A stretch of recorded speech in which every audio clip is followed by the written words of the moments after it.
Bueno, vamos a empezar con el tema de los trastornos metabólicos del recién nacido. En este caso, primero vamos a empezar hablando de lo que sería la hipoglucemia neonatal.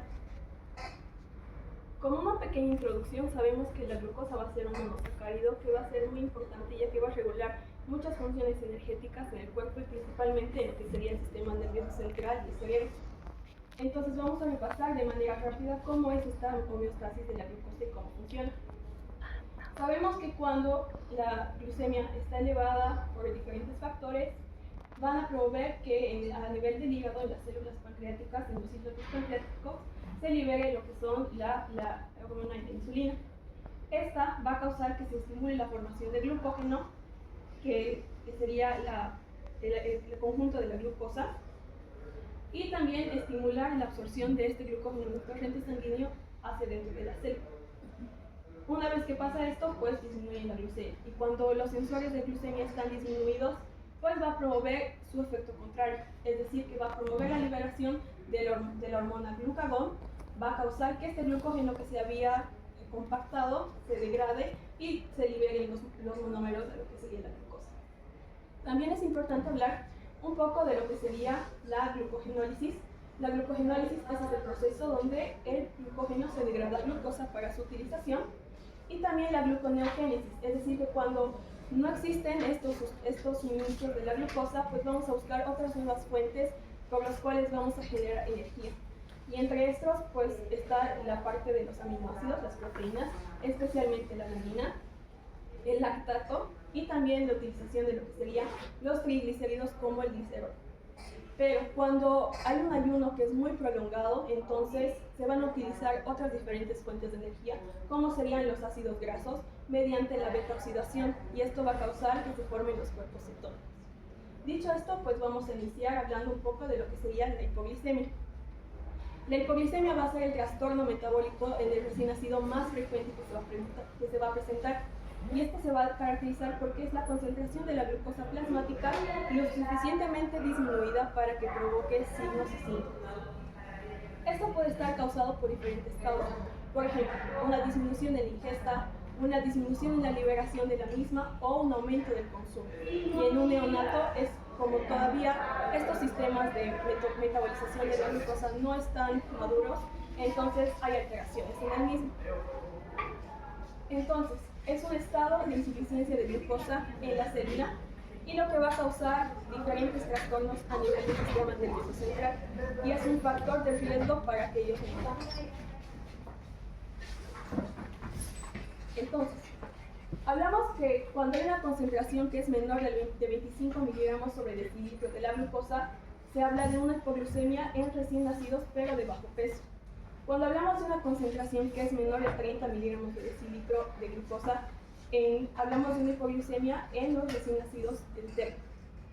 Ahora, dentro de las 72 horas hablamos de una hipoglicemia neonatal, pero pasadas estas 72 horas, hablamos que se trata de una hipoglicemia cuando hay menos de 45 miligramos de decilitro de concentración plasmática de glucosa. Pero para términos generales, para que nos acordemos, vamos a hablar de que se trata de una hipoglicemia cuando los valores sean menores de 40 miligramos sobre decilitro. ¿Cuáles son los factores de riesgo para presentar hipoglucemia en los pacientes que son neonatos? Los recién nacidos pretérminos, cuando son menores de 37 semanas, cuando son con el peso bajo para la edad gestacional, bajo peso, cuando son niños que son macrosómicos, mayor a 4.200 gramos, cuando son hijos también de madres diabéticas, o cuando tienen sufrimiento fetal, como es una hipoxia perinatal. ¿Cuáles son los síntomas más frecuentes que se van a presentar en una hipoglucemia neonatal? Estos signos pues no son muy específicos, ya que el bebé neonato no nos puede comunicar qué es lo que está sintiendo. Entonces van a haber alteraciones a nivel de conciencia, se lo va a ver al niño mucho más irritado, mucho más apático, hipotonía, el reflejo de la succión va a estar disminuido, va a haber temblor, llanto, puede existir vómitos, taquipnea, apneas, también lo que es la presencia de cianosis, o incluso cuadros mucho más graves con la presencia de lo que serían las convulsiones y también el coma. Entonces, ¿cómo clasificamos las hipoglicemias neonatales? Estas las podemos clasificar tanto en transitorias o persistentes. Y esto pues depende del tiempo de la presencia de la hipoglicemia. Podemos hablar de una sintomática transitoria cuando igual estas duran menos de 72 horas. Sintomática transitoria cuando duran igual menos de 72 horas. O trastornos que serían persistentes y hablamos que estas son hipoglicemias con un cuadro con mayor de 72 horas. Entre lo que es la etiología vamos a ver que hay diferentes causas que pueden estar causando la hipoglicemia. En este caso, cuando hablamos de un hiperinsulinismo, nos referimos a que hay un aumento exagerado de lo que sería la liberación de la insulina. Como ya les había explicado, la homeostasis va a hacer que disminuya el nivel de glucosa plasmática. Y esto puede estar causado tanto por una diabetes materna, una eritroblastosis, el síndrome de Beckwith-Whitman, que este síndrome se va a caracterizar porque son neonatos que tienen macroglossia, tienen un ónfalocele y también la presencia de lo que sería en la hipoglicemia. O también la hiperplasia de células beta del páncreas, nesidioblastosis o también drogas maternas. Estas características de lo que serían pacientes que sufren hiperinsulinismo se caracterizan porque son niños macrosómicos. Ahora, otras alteraciones endógenas, podemos hablar ya aparte de otras hormonas que nos van a regular el metabolismo de la glucosa, y entre estas alteraciones van a estar el panhipopituitarismo, la deficiencia de la hormona del crecimiento, la deficiencia del cortisol, un hipotiroidismo y también lo que sería la deficiencia de glucagón, que nos va a evitar que se secrete la glucosa a nivel sanguíneo. Otras alteraciones metabólicas que pueden causar la hipoglicemia van a ser la galactosemia, la tirosinemia, la enfermedad por acumulación de colágeno, la enfermedad de orina del jarabe de arce o las acidemias hereditarias. También tenemos etiología iatrogénica, ya sea por una suspensión abrupta de líquidos endovenosos, posterior a también a recambios sanguíneos o también la existencia de lo que sería la hipotermia. Otras causas tenemos la sepsis neonatal, cardiopatías, las policitemias, hiperviscosidad, las diarreas persistentes, malformaciones del sistema nervioso central o también la presencia de lo que serían los anticuerpos antiinsulínicos. Entonces, ¿cómo vamos a hacer el diagnóstico del mismo? Con unos exámenes complementarios. Los más frecuentes serían la toma de las muestras capilares, y la toma de las muestras capilares se hace a nivel de lo que sería el talón del neonato, y también esta muestra se debe llevar al laboratorio en hielo, ya que hay un alto nivel de glucólisis en los recién nacidos a comparación de los adultos. Tenemos otro método también que es el dextrotrix, que son métodos semi-cuantitativos enzimáticos, donde se va a colocar la muestra sanguínea y se van en una tira, y luego de un minuto se van a leer los resultados y se van a comparar. Luego también lo que sería la glucosa oxidasa y la glucosa 6-fosfato. Estas dos pruebas son métodos de medición que son mucho más específicos. Y el tratamiento. Este va a depender de diferentes factores. Primero, debemos averiguar cuáles serían los factores de riesgo en estos neonatos. Ahora, también se debe iniciar una alimentación precoz en los mismos, mantener un gasto calórico adecuado en ellos y también mantener una temperatura adecuada. Dicho esto, vamos a hacer el tratamiento según se presenten o no los síntomas. Si es una hipoglicemia asintomática, pues tenemos que iniciar una lactancia materna temprana. Solo se debe usar excepcionalmente el uso de las fórmulas o las soluciones glucosadas. Y si la glucosa plasmática es menor a 25 miligramos sobre decilitro, se inicia una solución glucosada de 6 a 7 gramos kilogramo por minuto. Ahora, cuando tenemos una hipoglucemia sintomática, debemos canalizar la vía con una solución glucosada al 10% y se debe administrar de igual manera 6 a 7 miligramos kilogramo minuto y reducirlo hasta llegar a 2 miligramos kilogramo minuto. Igual se debe hacer la medición cada hora. Ahora, si mantenemos lo que es la glucemia mayor a 45 miligramos sobre decilitro en las 24 a 48 posteriores del cuadro, pues ya debemos retirar lo que serían las soluciones glucosadas. pero si hay recurrencia de estas, ya utilizamos lo que serían las soluciones en bol. Y esto se utiliza 2 miligramos kilogramo, 200 miligramos en kilogramo de 2 a 3 minutos. Y también en caso de convulsiones se puede duplicar la dosis. Lo más importante es que en estos cuadros pues, se deben tratar a todos los niños con hipoglucemia dependiente de la edad, porque pueden causar alteraciones a nivel sistema nervioso central que pueden ser muy fatales para su desarrollo y para evitar lo que sería el daño cerebral.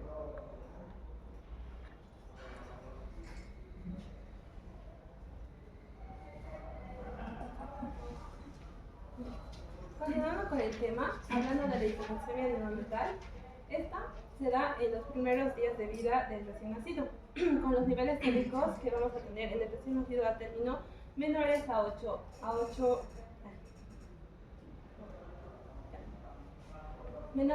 miligramos por decilitro. En cambio, en los prematuros va a ser una hipocalcemia cuando tenga los valores séricos del calcio menores a 7 miligramos por decilitro. Vamos a medir también la fracción del calcio ionizado, que vamos a hablar de una hipocalcemia cuando tenga menores a 3 a 3.5 miligramos por decilitro. Y clasificando la hipocalcemia neonatal según el tiempo, podemos decir que es temprana cuando se produce antes de las 72 horas y es tardía cuando esta persiste a partir de las 72 horas después del nacido. En cuanto hablamos un poco de fisiopatología, antes del nacimiento, lo que es normal es que el sujeto va a obtener el calcio de la madre, ¿no? A través de la placenta. Y lo que vamos a encontrar es que la hormona paratiroidea va a estar suprimida porque la paratiroides no está funcionando. También vamos a tener la calcitonina elevada. En cambio, cuando ya el niño nace, en un proceso normal, se va a cortar esta conexión, ¿no? Entonces el calcio va a caer en las primeras 12 a 24 horas, por lo que la paratiroides ya va a comenzar a producir hormona paratiroidea. Entonces en lo normal sería que vaya subiendo entre las 48 a 72 horas. Pero cuando ocurre como en la hipocalcemia una respuesta insuficiente de la paratiroides o que haya cargas o consumos que estén aparte, digamos que estén consumiendo calcio o que estén elevando el fosfato, lo que va a pasar es que van a producir la hipocalcemia, ¿no? Entonces, hablamos del eje de la hormona paratiroidea y la vitamina D cuando la hormona paratiroidea baja o hay una resistencia a esta hormona. Lo que va a causar es que no se absorba el calcio a nivel renal y entonces se va a eliminar, ¿no? Y también el fósforo va a aumentar en la sangre y va a haber una disminución de la fosfaturia. Y también va a disminuir el calcitriol. Entonces, debido a que haya una disminución de esta vitamina D, lo que va a ocasionar es que no se va a reabsorber el calcio a nivel intestinal y el fosfato va a estar bajo o tal vez puede estar mal.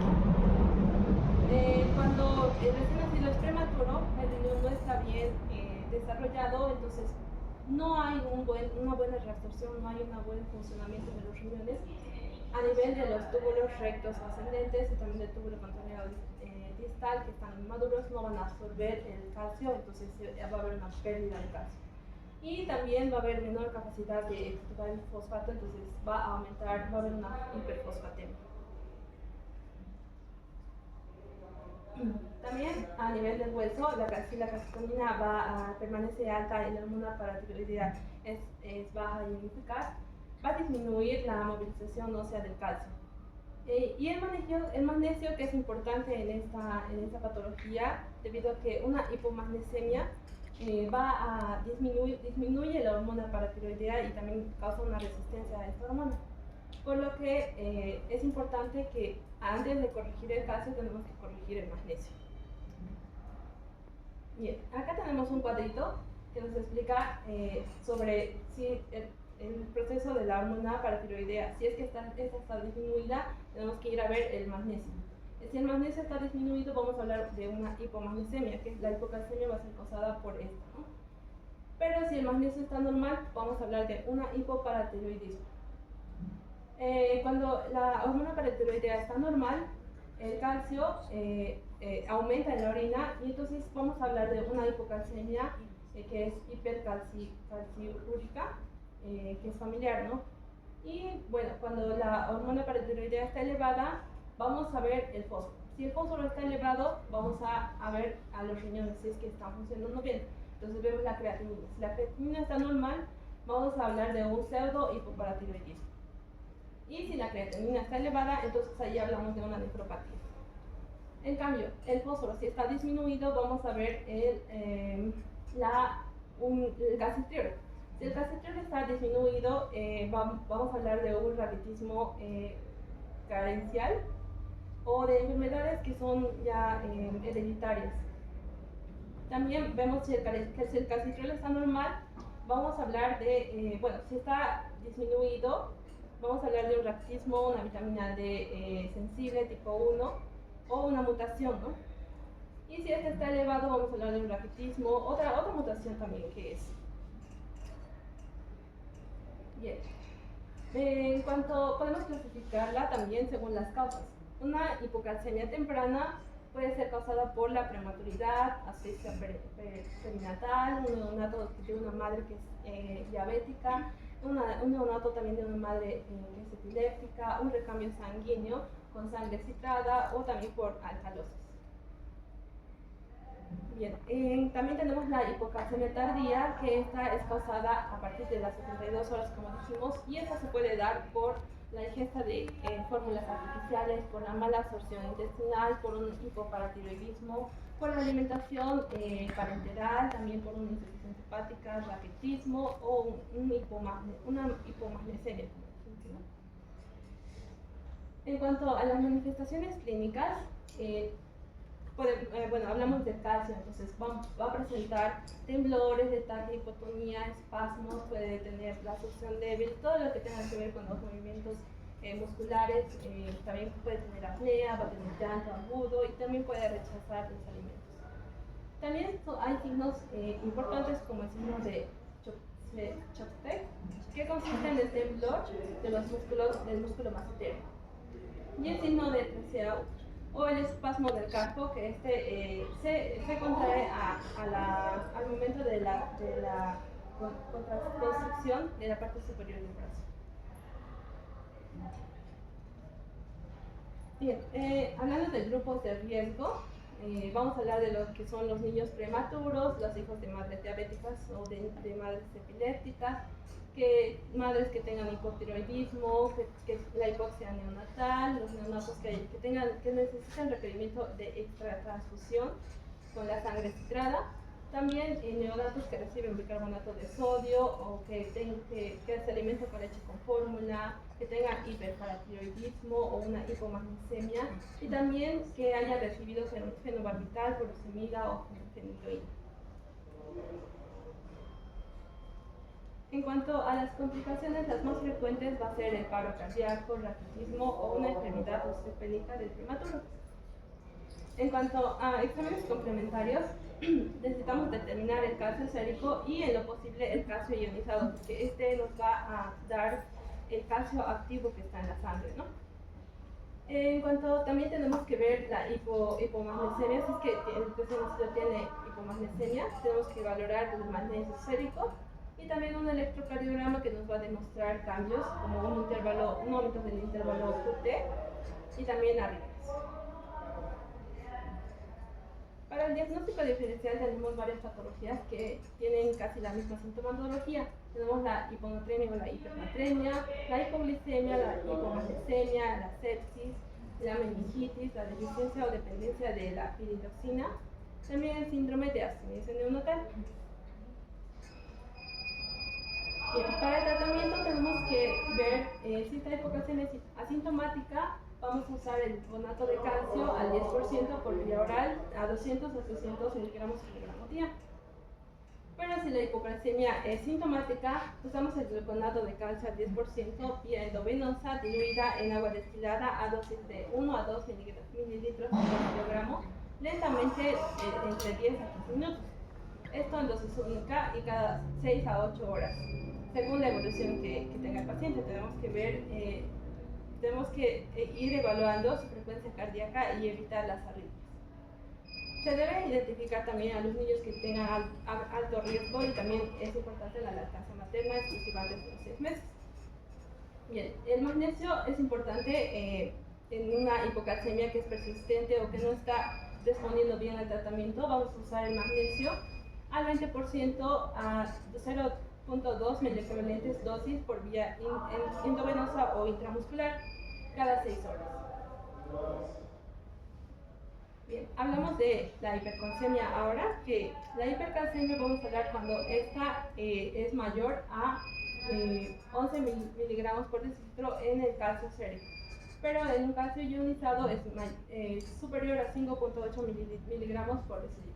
Esta es poco frecuente y puede producir secuelas graves.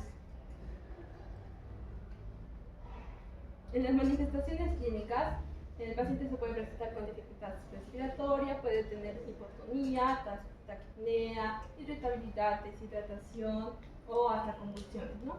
Y en las causas de estas pueden ser una iatrogénicas por ingesta excesiva de la vitamina D por la madre, o puede ser idiopática infantil, y también puede ser por el síndrome de Williams, que es esta que vemos, que es la cara de duende, ¿no? Y también puede ser por intoxicación por vitamina D. Para el tratamiento, el objetivo es disminuir la absorción intestinal del calcio y también estimular su excreción. Tenemos que suspender el aporte de calcio y de la vitamina D. También se utiliza la furosemida de 1 a 2 miligramos kilogramo día, y en casos severos vamos a usar prednisona a 2 miligramos kilogramo día vía oral.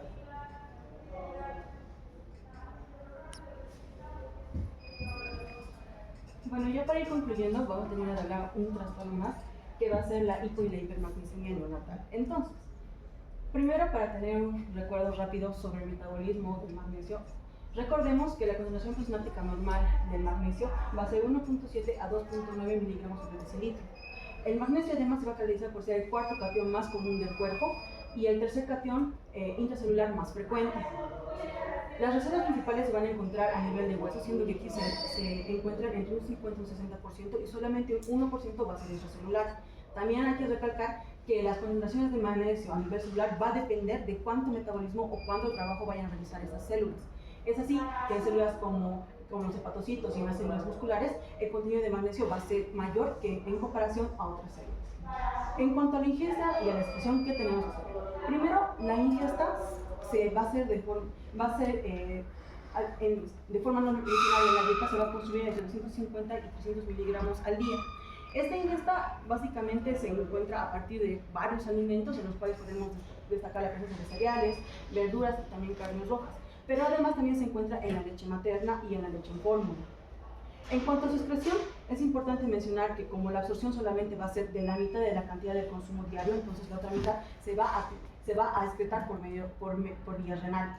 Además de que esta excreción va a variar mucho dependiendo de la acción de la paratormona, la cual va a condicionar que la excreción de la misma aumente o disminuya a nivel del tubo recolector.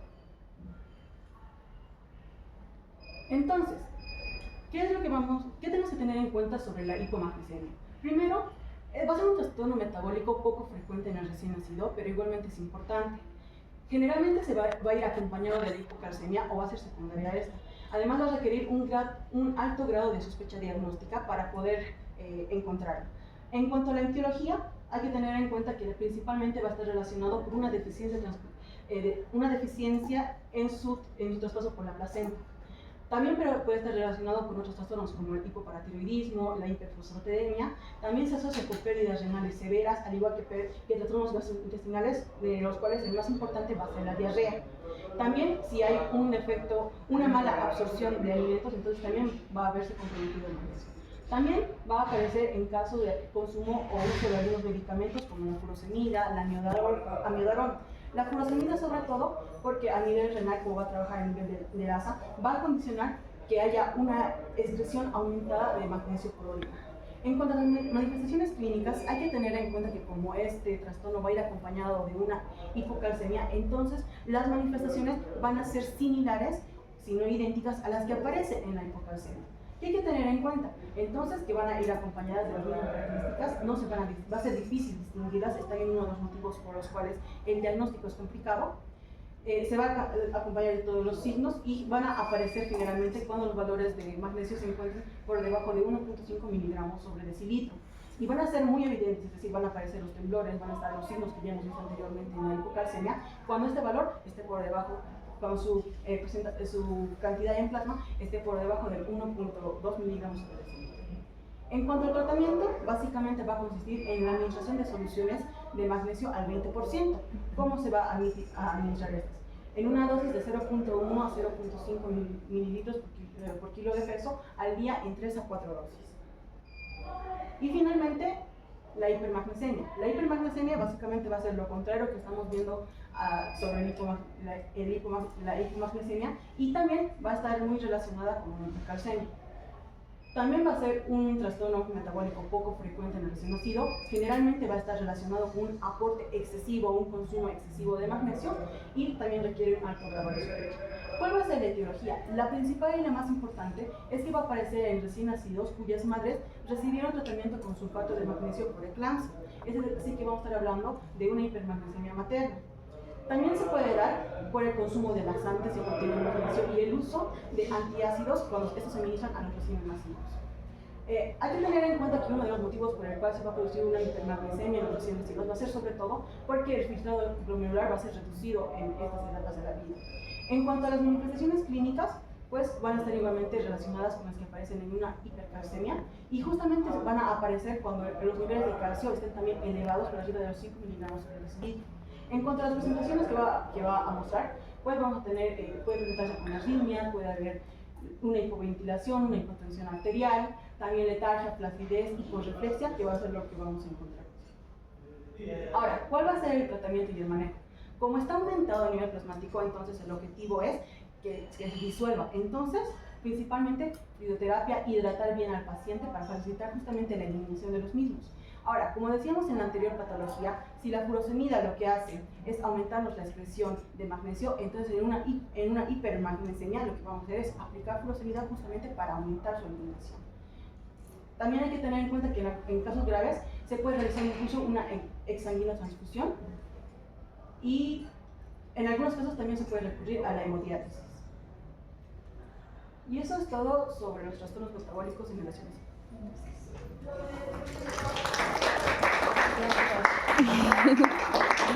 ¿Tienen algunas preguntas, algunas dudas? ¿No?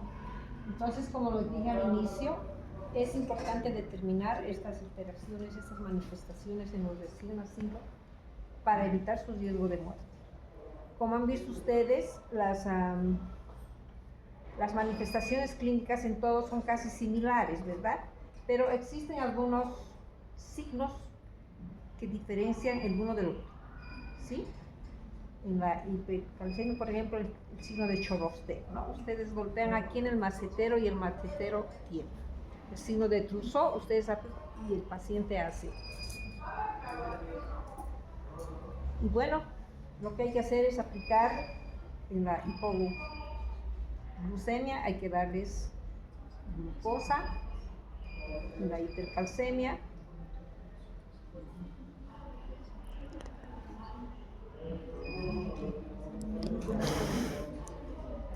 fuerte, no escucho.